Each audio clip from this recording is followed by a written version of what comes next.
Kruhay Antique sa tanan ng mga Antikenos all around the world. Merry Christmas! We're excited today kay feature natin for the first time ang Tuob. Actually, it took us almost 1 year to do the product research and development kang Tuob nga binadya sa Antique. Actually, ana ka mang iray nun bukid nun. So, diyara kita sa Tibiao. This is Barangay Importante. Ang aral nga full stop kay tanan ng mga bisita at is magsaka sa Tuno, especially ito sa Kalawag Mountain Resort. Mag-register anay dyan sa LGU Tibiao. So, that's it.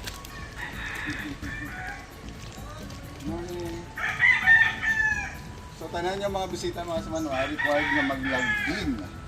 Importante dyan kay, kita mo mga kasama puro Kalawag Mountain Resort. So mag-log in kita. Ang entrance natin is 50 pesos mga kasama for local tourists. And pag within Antique lang, 20 pesos lang. So importante ang tourist arrivals kay Jamaman actually during pandemic importante kaya for contact tracing. Si Manoruming mga kasama is from the tourism office. Pangabuhi sa uma sa uma. Gani preska gid. Gabantay rin dyan at the same time may garden dyan anda ni Mayor. Preska nga no. Preska nga laswa. Tanan yung mga bisita, whether local man or foreign tourist, kailangan yun mag-require. Required yun mga kasmano nga mag-login. So, mag-login kita, no? Sample lang. So, dada yun, kag yung contact number. Kag, very honest at an LGU. So, kada sarag na may ticket.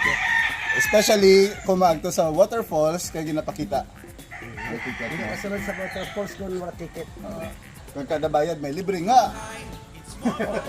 Thank you Manaro, Merry Christmas. Kodos sa LGU Tibiao and sa Tourism Office. Kay pag abot nyo dyan sa full stop, may mga presyo kang mga activities. So we have Kalawag Mountain Resort, Campoli, Lais Capo, Blue Wave, kag Darling Mountain Resort. Pwede ka mo ka-resort hopping mga kasamanwa. So iga-feature natin niya, tanan yung resort very soon. Look at this. So let's go. It's more fun in Antique. Kruhay.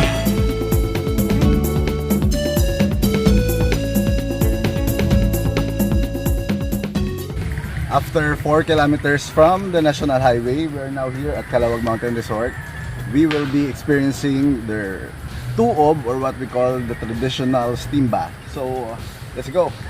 What's really interesting about Tibiao is the Kawa bath. This is the original Kawa conceptualized by the Tribal Adventures, Sir Greg Hutchinson, who launched the International Kayaking Cup last 1997. So let's go inside. One of the unique features of Kalawag Mountain Resort is the authentic tree house. This is actually a century-old mango tree, and you can actually sleep here in this tree house. Let's go. We're here at Tibiao River, the host of the International Kayaking Cup last 1997, and before we do our Kawa bath and the first ever Suob experience, we will experience the natural jacuzzi. These are the things that we don't experience in the city. When I was in Manila, I usually try the jacuzzi in the Ace Water Spa. But here in Tibiao, everything is natural. So let's dip in.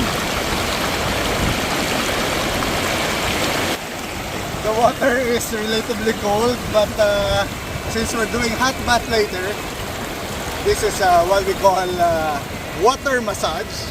Grabe, the water is... That's yeah! Wow! Water massage! Grabe, very cold! Whoa! The water is really strong. You just have to... Wow! Grabe, it's really cold.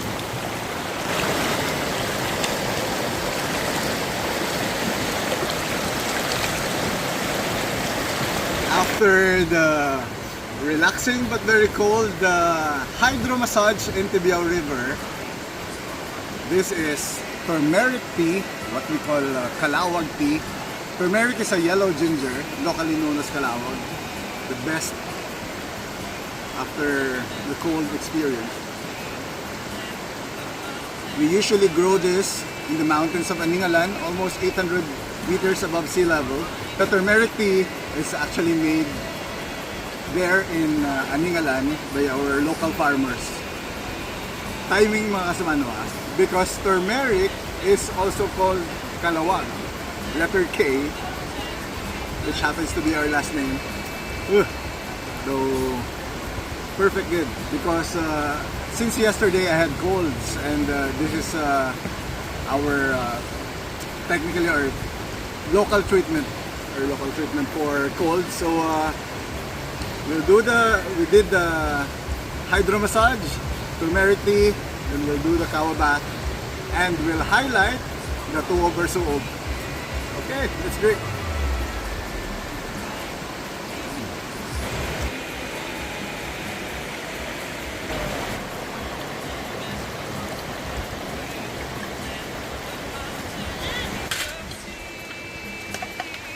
After our hydro massage and our sip with our kalawag tea or turmeric tea, this is now the second relaxing activity, what we call the kawa bath.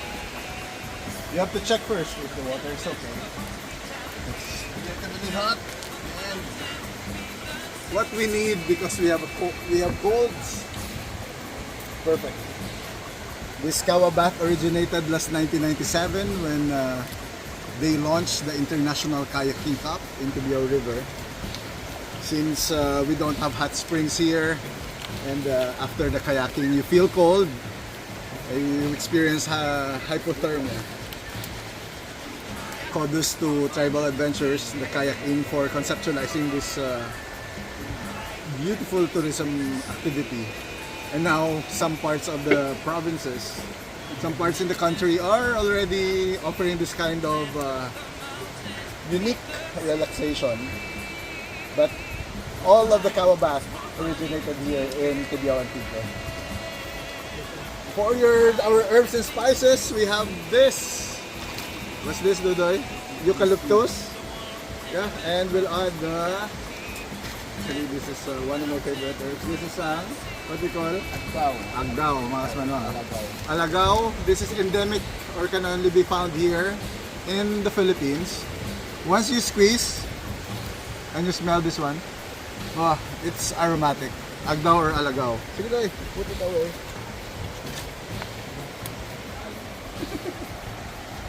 Here at Kalawag Mountain Resort, we have different flavors, but since I have colds, I prefer the salt bath. Rock salts are actually made here in Tibiao and Bilison. Actually, you can even eat this one. Wow.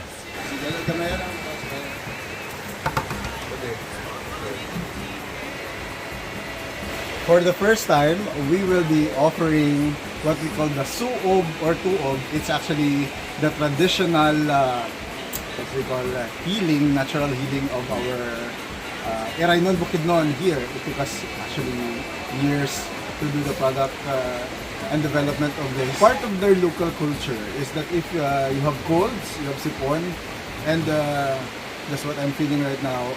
And if you're not feeling well, what they do is they use the hot water, put some salt, and this is their local steam bath. So we're doing this, and we just place some salt, and basically you just have to be very careful. And the steam bath is like this. And this is basically the concept of the Tuob. It's like a local steam bath with some rock salt. You could actually put some malunggay. The idea is you'll be inhaling the salt and the steam. The idea of Suob or Tuob is that you'll be inhaling the steam made of rock salt and some moringa. This is the traditional way of our Iraynon Bukidnon indigenous people, or even the locals here in the island of Mararison, or even in the mountains. All you need is hot water, some salt. You could put some herbs and herbs without spices, and some moringa. This is when I went to South Korea, they have their sauna, of course, but here this is the localized version of our steam bath, what we call Suob or Tuob. You could really feel the you'll feel sweaty after a while because of the steam. You feel sweaty. You feel the heat coming out of your body. Now I could feel nagabalhasan ko. Sweat is getting out of my body. Suob.